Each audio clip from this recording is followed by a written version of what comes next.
100 miliar dolar untuk proyek kereta cepat. Kenapa India gagal menarik perusahaan asing?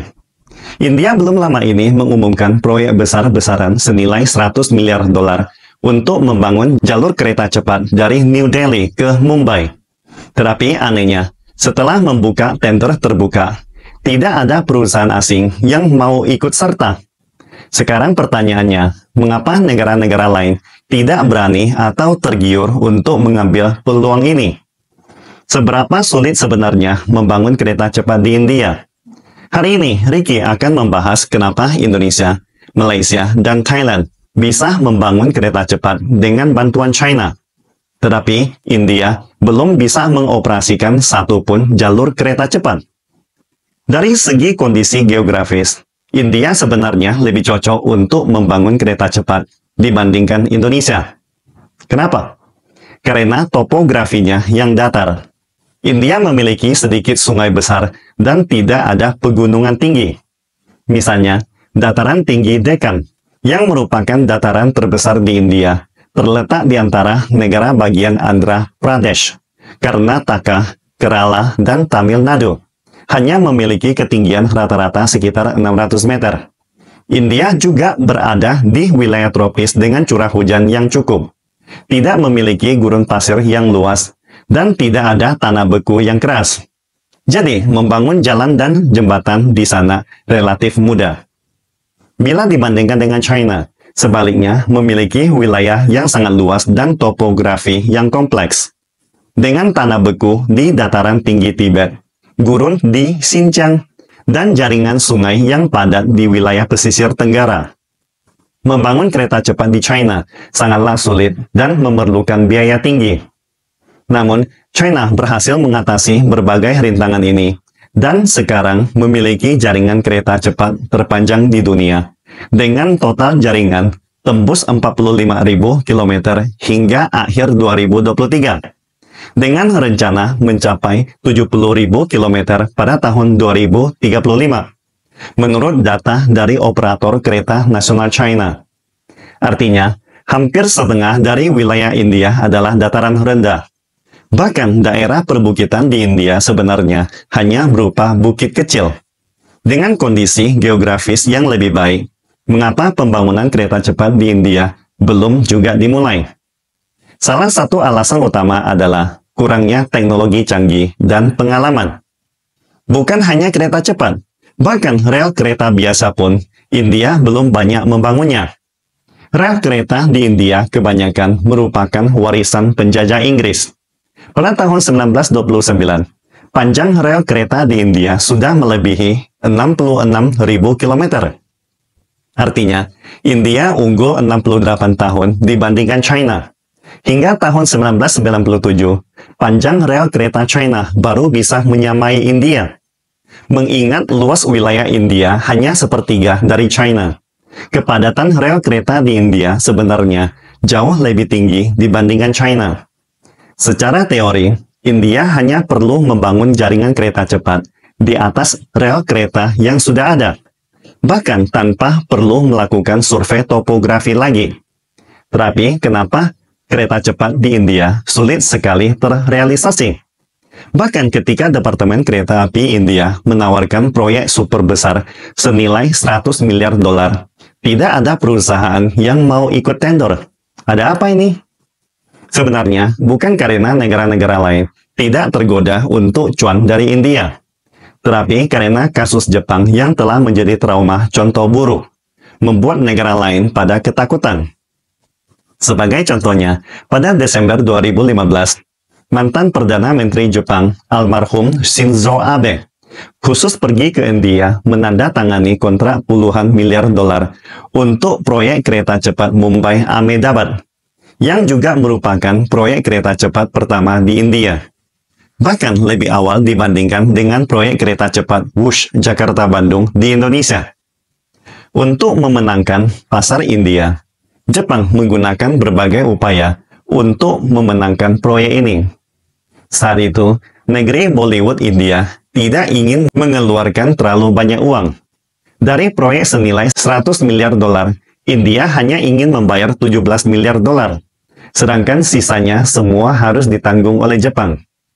Jepang pun menggigit jari dan setuju, bahkan memberikan pinjaman dengan tingkat bunga tahunan terendah di dunia, hanya 0,1%. Bayangkan, jika negara lain mengharuskan pembayaran kembali dalam 30 tahun, Jepang memberi kelonggaran hingga 50 tahun. India yang mengganti nama negaranya menjadi Barat, melihat peluang ini dan merasa bahwa Jepang sangat murah hati.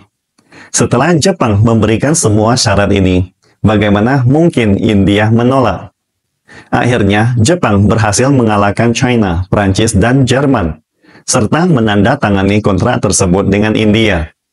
Setelah kontrak ditandatangani, Jepang menyadari bahwa mereka telah terjebak dalam proyek besar negara yang kadang dijuluki negara kari India, karena berbagai hidangan berkuah.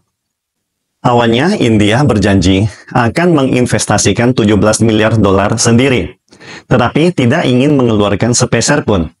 Seluruh dana awal proyek justru menggunakan pinjaman dari Jepang. Toh, India juga tidak berencana untuk membayarnya kembali. Mereka hanya ingin mendapatkan sebanyak mungkin. Selain itu, India tiba-tiba menuntut Jepang untuk TOT atau mentransfer teknologi kereta cepat. Jepang pun menyadari bahwa proyek ini semakin tidak beres. Namun uangnya sudah diambil oleh India, tetapi proyeknya belum juga dimulai. Mereka merasa seperti jatuh ke dalam jebakan Batman. Jepang tentu saja tidak mau mentransfer teknologi intinya, tetapi India tidak terburu-buru. Toh uangnya sudah masuk kantong, tidak perlu buru-buru memulai proyek. Tetapi jika India tidak terburu-buru, justru membuat Jepang sangat khawatir. Jika proyek tidak dimulai, itu berarti mereka tidak bisa mengembalikan biaya yang telah diinvestasikan. Investasi sebesar ratusan miliar dolar ini bisa hilang begitu saja. Menurut rencana awal, kereta cepat Mumbai-Ahmedabad seharusnya dimulai pada tahun 2017 dan selesai beroperasi pada tahun 2023. Namun kenyataannya, proyek kereta cepat ini telah sepenuhnya terhenti, dan hanya 10 km yang telah selesai dibangun. Sebaliknya, proyek kereta cepat WUSH Jakarta-Bandung yang bekerja sama antara China dan Indonesia, yang juga ditandatangani pada tahun 2015, sudah lebih dulu beroperasi dan dinikmati oleh rakyat Indonesia. China tidak hanya memberikan pinjaman kepada Indonesia, tetapi juga mengendalikan 40% saham kereta cepat Jakarta-Bandung. Sedangkan Jepang hanya bisa terbelangga. Selain itu, ada hambatan lain yang tak terelakkan dalam pembangunan kereta cepat di India. Pembebasan lahan. Tahukah Anda, sebanyak 70% tanah di India dimiliki oleh swasta. Yang dimaksud swasta di sini bukanlah rakyat biasa India, tetapi para bangsawan dan tuan rumah besar di berbagai daerah di India.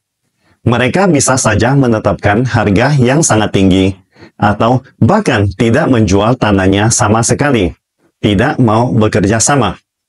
Pemerintah India juga kebingungan dan harus mencari berbagai cara untuk mendapatkan tanah tersebut. Hingga Januari 2024, Departemen Perkeretaapian India akhirnya mengumumkan bahwa semua pekerjaan pembebasan lahan telah selesai. Bayangkan, pembangunan kereta cepat Mumbai-Ahmedabad membutuhkan waktu 9 tahun hanya untuk pembebasan lahan. Tetapi, setelah tanah tersebut didapat, apakah itu berarti kereta cepat ini bisa selesai? Jawabannya, no. Alasannya sangat sederhana. Sebagian besar rakyat India tidak mau naik kereta cepat. Secara global, tiket kereta cepat tidaklah murah. Dan kereta cepat di China sudah yang termurah.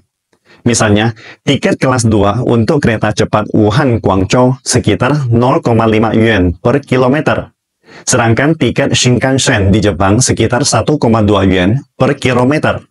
Lebih dari 2 kali lipat harga tiket di China. Tiket kereta cepat di Jerman dan Prancis bahkan lebih mahal. Seorang pejabat India pernah mengungkapkan bahwa harga tiket kereta cepat Mumbai-Ahmedabad juga tidak akan murah. Harga tiket sekali jalan pada dasarnya setara dengan tiket pesawat pulang pergi. Orang India bahkan tidak mau membayar tiket kereta api biasa. Lebih suka menumpang di atas kereta untuk menghindari membayar tiket. Lalu, bagaimana mereka bisa mampu naik kereta cepat? Secara komersial, proyek kereta cepat di India dengan siklus yang sangat panjang, biaya yang sangat tinggi, dan harga tiket mahal pasti akan merugi. Tetapi pemerintah India tidak bersedia menderita kerugian. Lalu, siapa yang akan menderita kerugian? Jawabannya hanya bisa dengan menipu orang Jepang. Itulah mengapa setelah melihat Jepang terperangkap dalam proyek ratusan miliar dolar kereta cepat India, membuat negara-negara lain menjadi malas untuk terlibat. Ketika India sekali lagi membuka tender ratusan miliar dolar proyek kereta cepat, negara-negara lain pun tetap tidak peduli.